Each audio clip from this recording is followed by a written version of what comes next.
Hi, and welcome to another segment of Appetizers for Success. My name is John Arnold, and I'm an executive coach, and I'm here with my wonderful partner and colleague, Marilena Beuses. Marilena? Hi, John, and welcome everybody to this wonderful series. And today we have a very special guest. I'm also an executive coach, and if you have seen through our series, we have wonderful leaders in different organizations that provide us with their wisdom. And we're just here to dialogue with them. And today we have wonderful Brenda Victoria, who is the Global VP of Talent for World Fuel Services Corporation. So welcome, Brenda, and thank you for being with us. Thank you. Thank you for having me. Thank you, John, and thank you, Marilena. We've known Brenda for a while. We're going to not tell how many years, but a long time. And yes. Made incredible progress in her HR career as well. So congratulations about your new posting as a Global VP of HR or Talent, excuse me, in WFSC. That's how you guys go by that.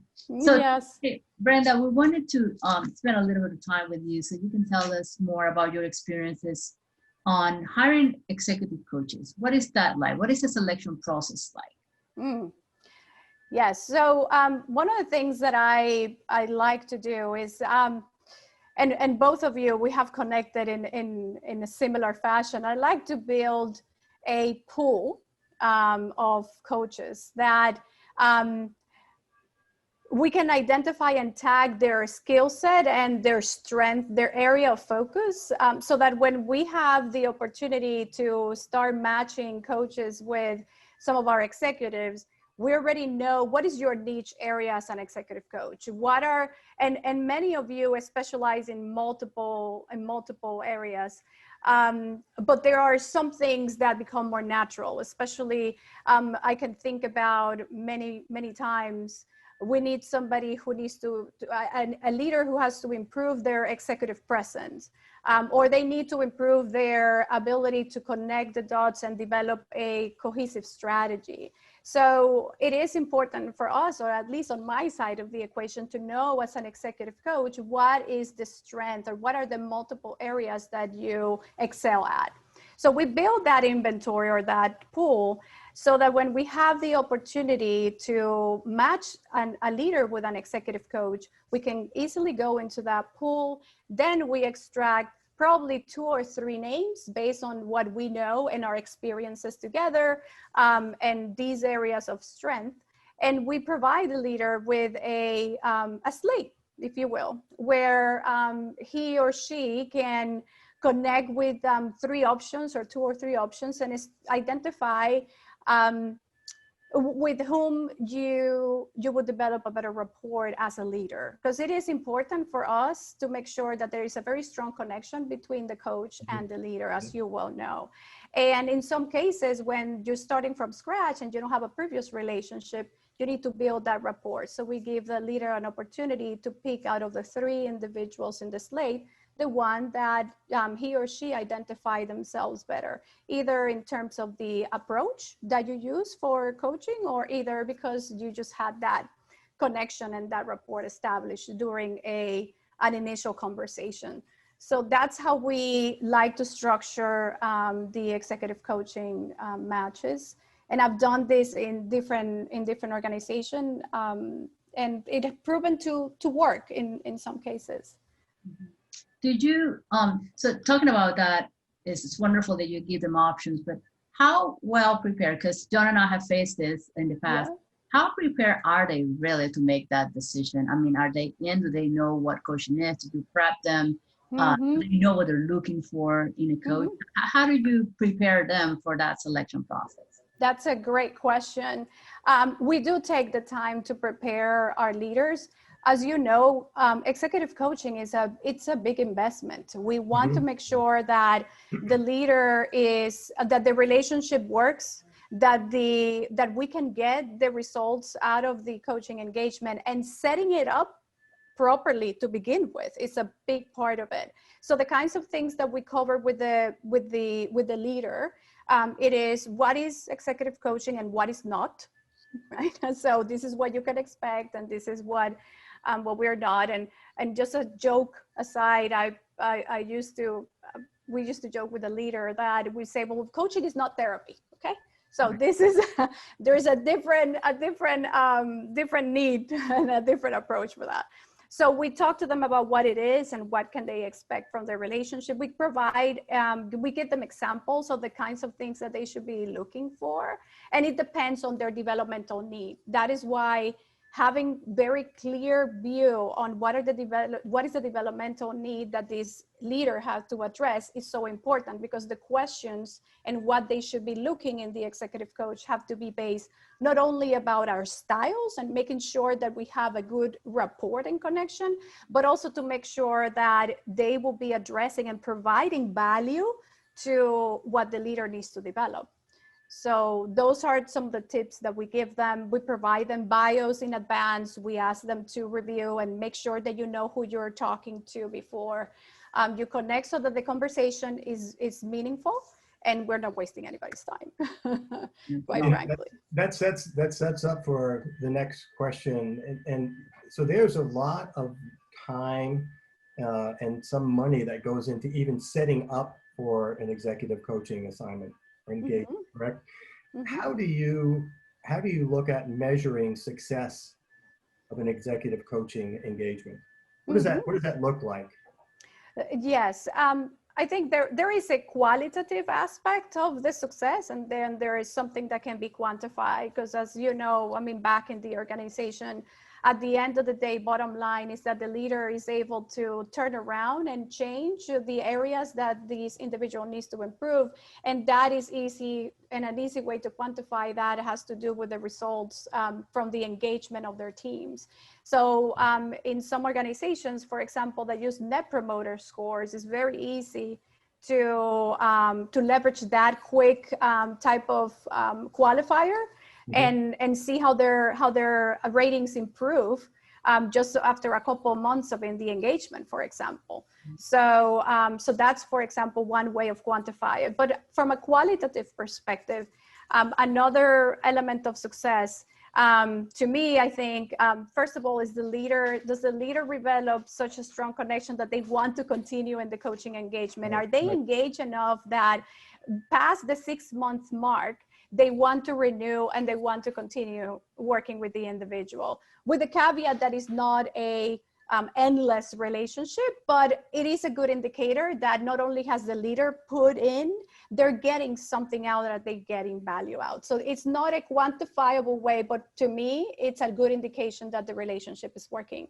The other aspect has to do with what the balance between understanding the progress from the leader, from the coach's perspective, without divulging any confidential information. Right. But we've had these engagements before, and we know how important it is for the executive coach to provide some degrees of insights back to the organization, to give the organization a sense of progress.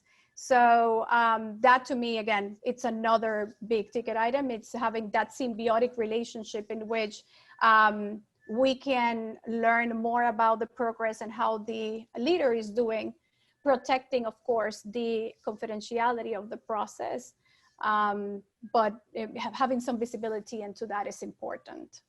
Thank you so much. And I think you said something that is critical for us as well, as coaches, as we're working with the individual, because they work in the system, in this context in which things do happen, and they're in charge of multiple teams, etc. And I think having someone who is neutral in the sense of being an insider, someone like in HR or in talent, and keeping us abreast of what's going on. What are you seeing as part of the results of the coaching in terms of their behaviors, instead of what has changed, what are people saying about this leader now. It's imperative for us also to be able either to adapt or modify sometimes what we're doing, or even opening other opportunities for other individuals in the organization that they might also want to interact with their leader or with HR in a different way. Sometimes, as you know, coaching, because of the investment that you're talking about, is not that worldwide, everybody raise your hand and you can be a coach. So sometimes in our discovery, working with certain leaders and teams, we're able also to go to someone like you and identify and said, I wasn't impressed with this other person. they seem brilliant. You know, have you considered giving them some sort of support? It doesn't have to be the coach, but it could be other developmental tools that the organization might be using. Right. Sure. Yeah, no, I mean, it does definitely help you triangulate because you're getting the information in just one direction, and you may need additional context to really help steer the coaching engagement in the right way. So yes, we've seen how that kind of collaboration helps a lot. Yeah. Brenda, in the few minutes we have remaining, what's the length of a typical executive coaching engagement? And when you think about the investment the company's making in executive coaching, what's the value? What's the real value of executive coaching to the organization? Wow. I mean, let me take the difficult question one, which is the value. And not difficult. I mean, we wouldn't be doing it an offering if we don't feel it is extremely valuable. I mean, the thing is that quantify or describe the value, it varies so much. I would say that as a talent practitioner, for me, for example, to me, I reserve executive coaching for those, the most difficult developmental aspects of somebody's development need. The ones that require a deep understanding of self, so self-awareness, and also uncover and unpack the most difficult behavioral aspects that required to be changed in order for something to work. I separate that from developmental activities that are experiential, that would require, I mean, just for you to master an activity or something different or separate from deeply rooted behavioral change requirements. So that's where I like to, usually recommend coaching. Also, to me, I mean, we get the most value from coaching when the individual is fully engaged. So that would be a good segue to answer your first question, which is the duration. We usually like to establish the initial engagement for 6 months, and it's precisely so that because we feel that gives us enough time to see how the relationship evolves and also confirm that there is the high degree of engagement from the leader, from the coachee. And usually we like to extend that to up to a year. So again, if we see the degree of engagement, if we see the progress in the leader, then that it's a good sentiment. And I really seen most change happen in the course of a year, more so than the 6 months, but we like to at least begin with that initial time frame before we decide to extend to a year. Thank you for those insights. Sure. Excellent. Very good. Yeah. Well, those are all our main questions. Anything else that might occur to you that we didn't ask, but that you would like to share with our audience about your experience working with executive coaches? I think that we cover most of it. I think that, again, we see a tremendous value coming from executive coaches, picking the right combination of the style, the leader, and the development need, to me, is absolutely most critical and important. I think everybody brings something to the table, but it is finding the right match what really would make the relationship most powerful. We also, one thing that we didn't cover has to do with the diversity space, and also how do we take into account from matching perspective or from a developmental need elements that have to do with leaders that we consider, in certain minority groups, like, for example, coaching individuals from international locations that are working on engaging with a headquarters in the US, or that type of global type of acumen when leaders have to now move into a role that requires managing people across geographies, for example. So that's an aspect that we didn't talk about, but it's also one that would have a heavy weight in a matching relationship for that to address that particular developmental need. Yeah. That's a great point. It's a great point. And I think to that, and this is a question that some coaches ask themselves, so I'm going to ask it to you so you can answer. Okay. You know, how important is it for executive coaches to know your environment, to know, let's say you're in the World Field Services Corporation, how important, or do you see that as a criteria that they know something about the business?